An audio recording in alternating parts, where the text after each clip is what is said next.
Good morning, students. Hope you have enjoyed your vacation. I checked the vacation homework and found that some of you have done it. First of all, I congratulate those who have done the homework. Very good. Keep it up. But some of you have not done the homework. It is compulsory. All of you have to do and upload it at the earliest. It will be considered for your internals. You will have to submit those homework notebooks when the school reopens. Now all of you have got your notebooks from the school side. Two notebooks are there for English. One for literature and the other for grammar and writing skills.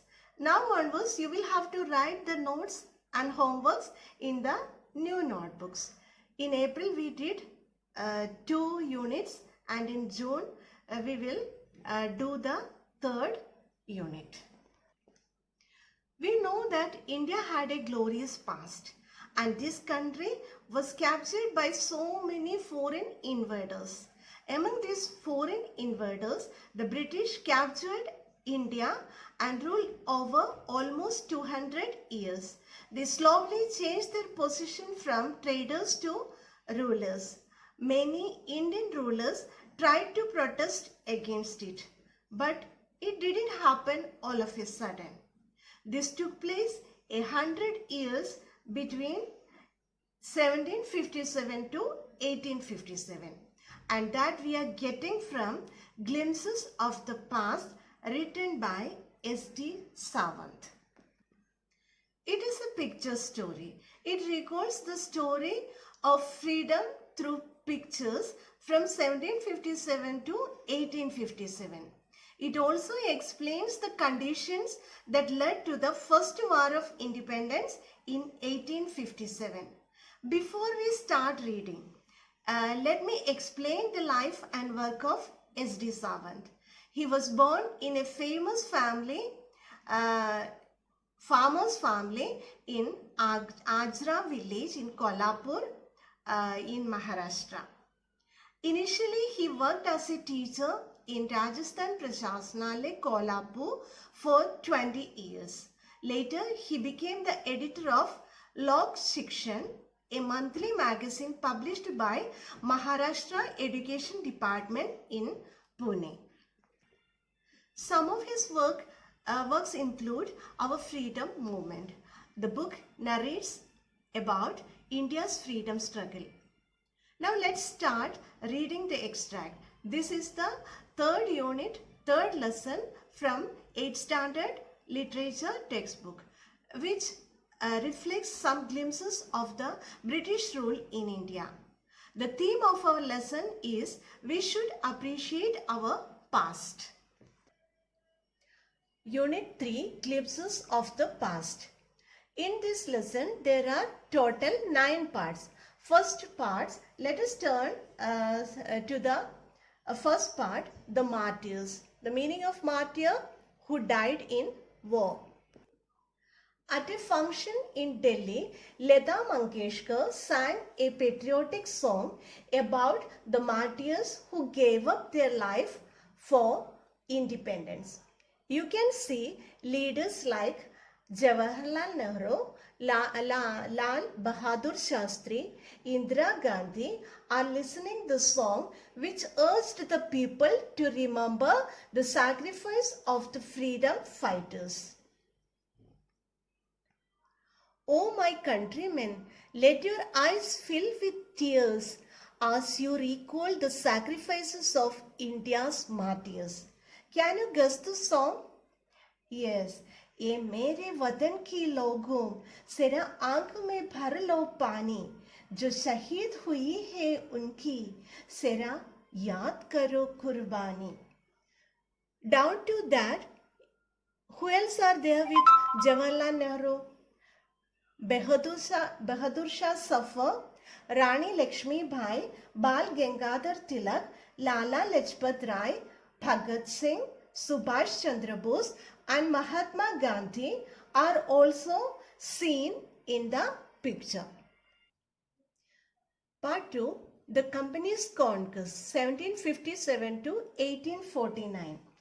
You can see the map of India. With its superior weapons, the British East India Company was extending its power in 18th century India. So this is the map of India in 1765. In index, you can see yellow color denotes Indian princes and pink color denotes British territory. In 1765, they had only some parts of Bengal, Bihar and Orissa. The rest yellow parts were of Indians. But Indian princes were short-sighted. What is the meaning of short-sighted? Is unable to see long-term objectives or lacking foresight.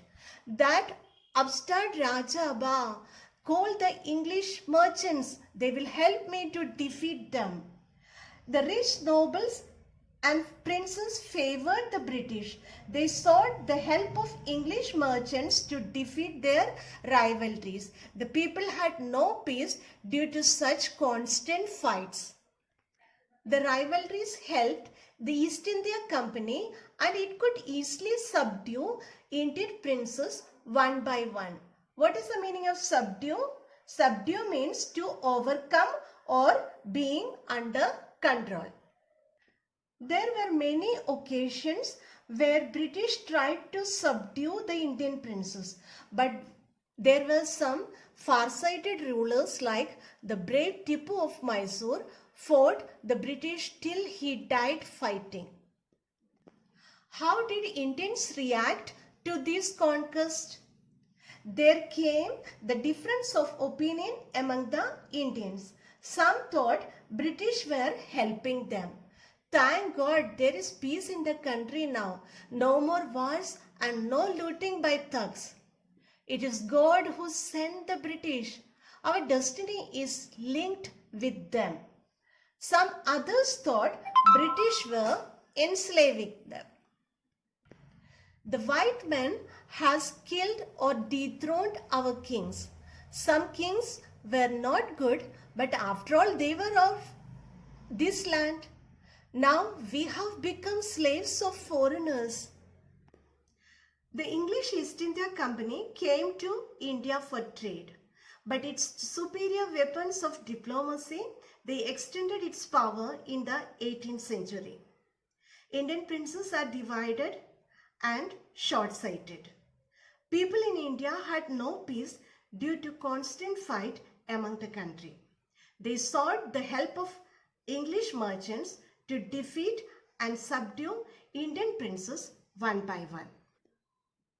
A far-seeing ruler like the brave Tipu Sultan of Mysore fought the British till he died fighting.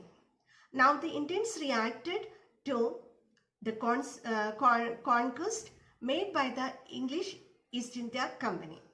Some of them thanked God as well as the British for restoring power in the country and stop looting. But there were others who felt unhappy. They understood they had become slaves. Third part, British rule from 1765 to 1836. Religious leaders preached ideas like untouchability and child marriage. Anyone who crosses the seas loses his religion. All the misery in the world is due to woman.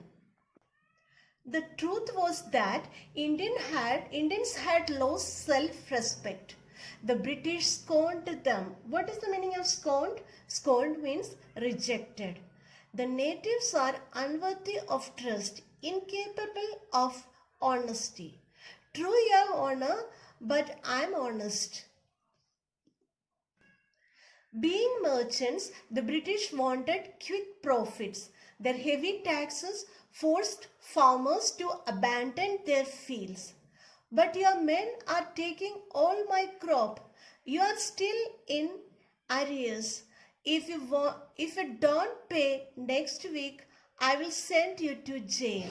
What is the meaning of arrears? Arrears means overdue or debt. Still, the British invented other methods which gave them more profits. The goods manufactured in England should not have any import duty when brought to India. A good idea.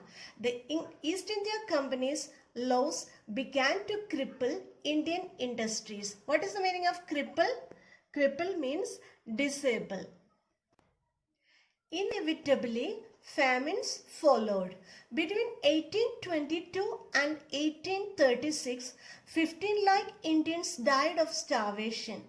The British policies ruined the expert artisans and their business. What is the meaning of ruined?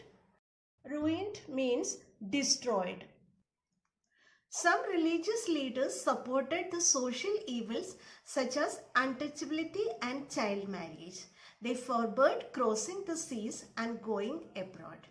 A few said that women were the cause for all misery. The truth was that Indians had lost self-respect. The white hated and disbelieved them.